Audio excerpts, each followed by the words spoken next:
అంటే దేవుడు దావీదుకు రక్షణ దయచేస్తున్నాడు. రక్షణ అనగా దేవుని బిడ్డలారా అపాయం నుంచి, సమస్యల నుంచి, ఇరుకుల నుంచి, ఇబ్బందుల నుంచి, శోధన నుంచి దేవుడు ఏం చేస్తున్నాడంటే దావీదును కాపాడుతున్నట్టుగా దేవుని యొక్క వాక్యములో మనం చూడవచ్చు. ఆ తరువాత దేవుడు దావీదుకు మరి ఈ విధంగా రక్షణ దయచేయడంతో పాటు దేవుడు అతనికి ఏం చేస్తున్నాడంటే దావీదుకును అతని సంతతి వారికి దేవుడు ఏం చేస్తున్నాడంటే దయ చూపిస్తున్నాడు. దేవుని వాక్య భాగంలో మనం చూసినట్లయితే ప్రియ దేవుని బిడ్డలారా, దేవుని బిడ్డలమైనటువంటి మనము ఈ యొక్క యెహోవా తమకు దేవుడు కాగల జనులు ధన్యులు, లేదా ఇంటి స్థితి గల వారు ధన్యులు అని చెప్పి దేవుని వాక్యం చెబుతుంది. ఎందుకని వాళ్ళు ధన్యులు అని అంటే వారికి దేవుడు ఏం చేస్తున్నాడంటే వారికి నేర్పుచూ ఉన్నాడు, పోరాటాన్ని నేర్పిస్తున్నాడు, యుద్ధాన్ని నేర్పిస్తున్నాడు. అలాగే దేవుడు ఏం చేస్తున్నాడంటే తప్పించేటటువంటి వాడిగా ఆయన కనబడుతున్నాడు. ఇక మూడవదిగా దేవుని యొక్క వాక్య భాగంలో మనం చూస్తే దేవుడు విజయం ఇచ్చే దేవుడిగా, జయం ఇచ్చే దేవుడిగా ఆయన మనకు కనబడుతున్నాడు. ఆ తరువాత దేవుని యొక్క వాక్యములో మనం చూసినట్లయితే దేవుడు ఎవరైతే మరి యెహోవాను దేవుడిగా కలిగి ఉంటారో అలాంటి వారి సంతతి మీద దేవుడు ఏం చేస్తాడంటే కనికరాన్ని చూపించే దేవుడిగా ఉన్నాడు. దేవుడు కనికరం కలిగిన దేవుడు. ఆయన కనికరము అద్భుతమైంది.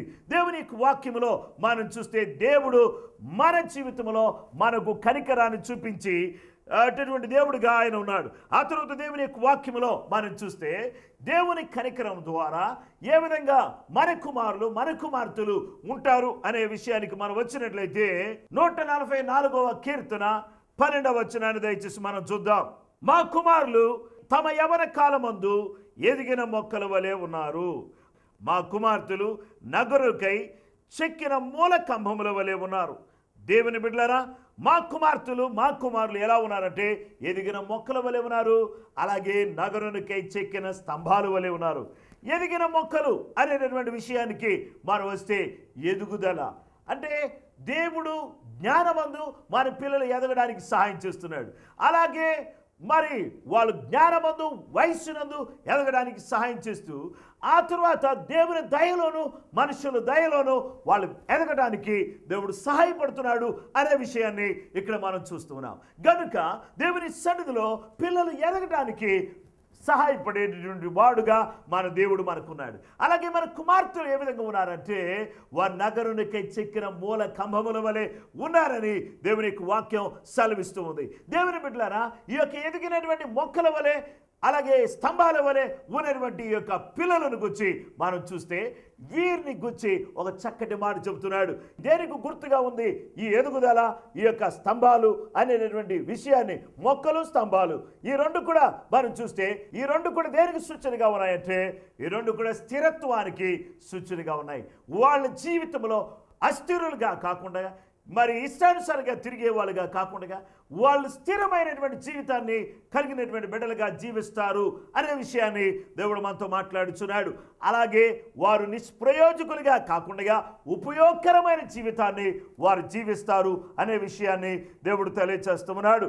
ఆ తర్వాత వారు వికారంగా కాకుండా చక్కటి సౌందర్యాన్ని కలిగి వారు జీవించేటటువంటి వారిగా ఉంటారని దేవుని యొక్క వాక్యం ద్వారా దేవుడు మనతో మాట్లాడుచున్నాడు. గనుక ప్రియ దేవుని బిడ్డలారా, దేవుని యొక్క వాక్యంలో మనం గమనించినట్లయితే మన యొక్క పిల్లలు వాళ్ళు ఏ విధంగా ఉంటారంటే వాళ్ళు చక్కగా ఎదిగి ఫలించేటటువంటి బిడ్డలుగా ఉంటారని దేవుని యొక్క వాక్యంలో దేవుడు మనతో మాట్లాడుచున్నాడు.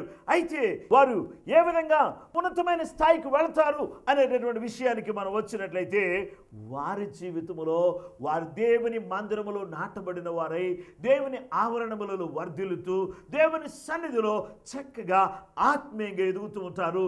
అలాగే వాళ్ళు ఆత్మీయంగా ఎదగటమే కాకుండా ఆత్మీయమైనటువంటి సౌందర్యాన్ని కలిగినటువంటి బిడ్డలుగా మన బిడ్డలు జీవించడం అనేది ఎంతో ధన్యకరమైన విషయం. ఆ తర్వాత దేవుని బిడ్డలారా, మన జీవితంలో మన కుటుంబాల్లో దేవుడు ఏం చేసి దేవుడుగా ఉన్నారంటే మా కొట్లు నింపబడి పలు విధమైన ద్రవ్యములకు నిధులుగా ఉన్నవి. మా కొట్లు నింపబడుతున్నాయి. మా యొక్క కొట్లు నింపబడి అది పలు విధములైనటువంటి ద్రవ్యములకు నిధులుగా మా కొట్లు ఉన్నాయి. మా యొక్క గొర్రెలు ఏం చేస్తూ ఉన్నాయి అనంటే వేల కొలదిగా 10,000 కొలదిగా మా గడ్డి బీళ్లలో పిల్లలు వేయించున్నవి అనంటే అభివృద్ధి, ఆశీర్వాదం. దేవుని యొక్క వాక్యములో మనం చూస్తే యెహోవా ఎవరికైతే దేవుడిగా ఉంటాడో, యెహోవా ఎవరికైతే ప్రభువుగా ఉంటాడో, యెహోవాని ఎవరైతే దేవుడిగా కలిగినటువంటి బిడ్డలుగా జీవిస్తారో అలాంటి వారి జీవితంలో దేవుని బిడ్డలారా దేవుడు గొప్ప కార్యాలు చేస్తారు. అలాంటి వారి జీవితంలో దేవుడు అద్భుతాలు చేసేటటువంటి దేవుడుగా ఆయన ఉన్నాడు. ఆయన మన జీవితంలో మొదటిగా మనకు యుద్ధాన్ని నేర్పే దేవుడుగా ఉన్నాడు, పోరాటాన్ని నేర్పే దేవుడుగా ఉన్నాడు. రెండవదిగా దేవుని యొక్క వాక్య భాగంలో మనం చూస్తే మన దేవుడు తప్పించే దేవుడుగా ఉన్నాడు. ఇక మూడవదిగా దేవుని బిడ్డలారా మన దేవుడు మనకు విజయాన్ని దయచేసే దేవుడుగా ఉన్నాడు. ఇక నాలుగవ విషయానికి మనం వచ్చినట్లయితే మన సంతతి మీద కనికరాన్ని చూపించి మన కుమారుని ఎదిగిన మొక్కల వలె చేసి, మన కుమార్తెలను నగరుకై చెక్కినటువంటి మూల కంబముల వలె చేసి వారి జీవితంలో స్థిరత్వాన్ని, ఉపయోగకరమైన జీవితాన్ని, సౌందర్యాన్ని ఇచ్చి వారిని ఆశీర్వదించే దేవుడిగా ఉన్నాడు. అలాగే మనల్ని కూడా ఆశీర్వదించే దేవుడిగా ఉన్నాడు. ఈ దేవుణ్ణి దేవునిగా కలిగి ఆయన ఆరాధించడం, ఆయన నమ్ముకోవడమే ఆశీర్వాదం. ఈ దేవుడు నీకు దేవుడుగా ఉంటే ఈ ధన్యత నీకు సొంతమవుతుంది. ఆ తర్వాత నీవు ఆశీర్వదించబడినటువంటి వ్యక్తిగా ఈ లోకంలో జీవించగలుగుతావు. కాబట్టి ఇంటి స్థితి గలవారు ధన్యులు అని చెప్పినటువంటి మాట ప్రకారంగా యెహోవా తమకు దేవుడు గాగల జనులు ధన్యులు. ఇలాంటి ధన్యకరమైన జీవితాన్ని నీవు కూడా జీవించాలి అని కోరినట్లయితే దయచేసి తలలు వచ్చి కళ్ళు మూసుకున్నట్లయితే నేను మీ కొరకు ప్రార్థన చేస్తాను. ప్రేమ కలిగిన మా తండ్రి, దయగలిగిన మా యేసు ప్రభువా, నీకు వందనాలు. ఈ సమయంలో మా తండ్రి, నీ బిడ్డలమైనటువంటి మాకు నీ వాక్యం ద్వారా మాతో మాట్లాడేందుకు నీకు స్తోత్రం చెల్లిస్తున్నాం. దేవానికి స్తోత్రం తండ్రి. నీవు మాకు దేవుడిగా ఉన్నందుకు మేము ధన్యులమయ్యా, ధన్యులము. అందరం వచ్చి నీకు వందనాలు చెల్లిస్తున్నాం. ఇక్కడ అనేక మంది నిన్ను దేవుడిగా కలిగి ఉండడానికి ఇష్టపడుతున్నారు. అందరం బట్టి నీకు వందనాలు చెల్లిస్తున్నాం. నాయన నిన్ను దేవుడిగా కలిగినటువంటి వారికి నాయన నీవు పోరాటాన్ని నేర్పించి నాయన మరి అపవాది మీద పోరాడి నాయన అపవాది తంత్రములను నాయన జయించడానికి సహాయపడే దేవుడుగా మీరు ఉన్నారు. అందరి బట్టి నీకు వందనాలు చెల్లిస్తున్నావు. నీవు మా ప్రభువా మాకు జయమిచ్చేటటువంటి దేవుడిగా ఉన్నావు. దేవానికి స్తోత్రం చెల్లిస్తున్నాం. నీ బిడ్డలమైనటువంటి మేము ప్రభువా నాయనా నీ యొక్క కృపలో నాయన మమ్మల్ని మీరు తప్పించే దేవుడిగా ఉన్నారు, మాకు విజయాన్ని ఇచ్చే దేవుడిగా ఉన్నారు. ఆ తరువాత మా ప్రభు నీకు స్తోత్రం చెల్లిస్తున్నాం. మా కుమార్తెలకు మా కుమారులకు దయచూపే దేవుడిగా ఉన్నారు, ఆదరించే దేవుడిగా మీరు ఉన్నారు, కనికరించే దేవుడిగా మీరు ఉన్నారు.